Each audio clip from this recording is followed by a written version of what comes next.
So there is a level of insanity you must have when it comes to conquering really big dreams. And let me tell you why.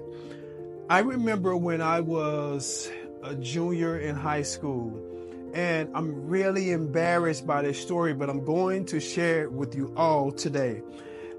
So when I was a junior in high school, I played basketball. Freshman year, sophomore year, junior year, senior year. But my junior year, while I was trying out for the varsity, it was already set in stone for the most part in my head. I did freshman, I did JV when I was a sophomore. I got good, got better, was killing it. My junior year, early on, I pulled a really bad hamstring. And I didn't really get a chance to show my improvement over that summer. I was able to come back a little bit towards the end, but I didn't quite make the cut. And a sophomore that was under me came and got my spot. I was mortified, to say the least.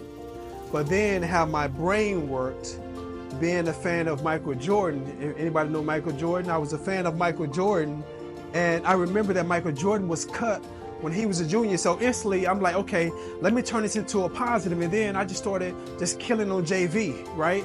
And so that thing right there is called mindset. In order to really be great, you have to psych yourself out sometimes. And I think we forget about the magic and the power that we possess when it comes to our thought process, our mindset, our brain, and our mental capabilities. First of all, this is the singular thing that should always keep you in check. God made you.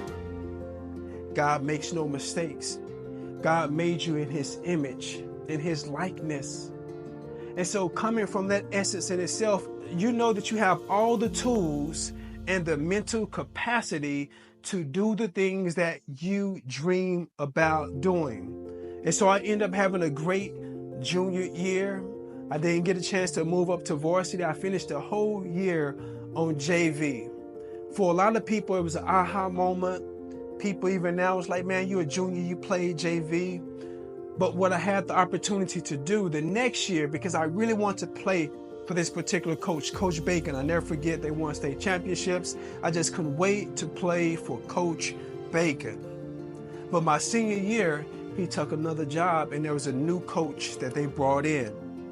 This new coach, his name was Robert Allen. This guy was one of the most charismatic, dynamic, crazy, just, I felt like he had Tourette's, like he was just crazy and militant, and I loved it. And he pushed us, and he pushed us, and he pushed us, and he pushed us, and he would call us out and hold us accountable. And he came up with this whole story, not a story, he came up with this chant that I still remember to this day, which is why I have done this even with my own kids. He was that impactful and influential in my young adult life to now as a grown man having my own kids and raising sons. I implement those exact same affirmations into them. That's what I call it, affirmations. They didn't call that affirmations back then. I guess they call them like your motto, right? And his was with us as a team, we said it in unison. Be tough, be mean, be dedicated, hustle for your teammate. And he would end it, and we will all end it by saying, and be somebody. Be tough, be mean, be dedicated, hustle for your teammate, be somebody. When you're a kid coming from the projects and you're hearing all these statistical stories about you're not supposed to make it, or teachers not giving you favor in the world as far as being successful and going off and doing great things. When you're in an environment where it's cultivating that type of mentality in you, I would say he's one of the most singular, most important people that was put in my life at that particular time, knowing I didn't have a father figure that was able to pour that type of confidence in me every single day at practice. Be tough. Be mean, be dedicated, hustle for your teammate, be somebody. So I let it be known to myself, because of that, I was going to be somebody, because I bought in. I started to believe that I could be somebody.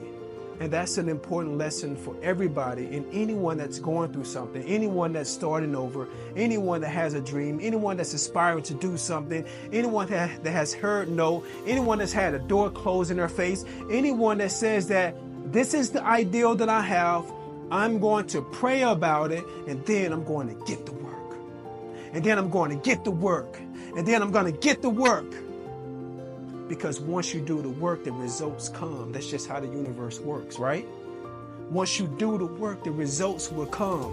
So don't worry about the naysayers.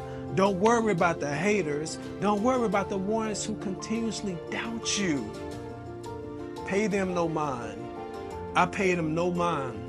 When I was running for mayor of Pasadena, people would ironically say, how are you going to become mayor and you've never been mayor before? Imagine the thought process of telling someone that. Because they're only projecting what they feel like they can accomplish in this life upon you. So it's on you to arm yourself and be wise and understand why this is happening and why people are saying certain things. You can do all the things that you want to do in this world. Just keep pushing. Keep pushing.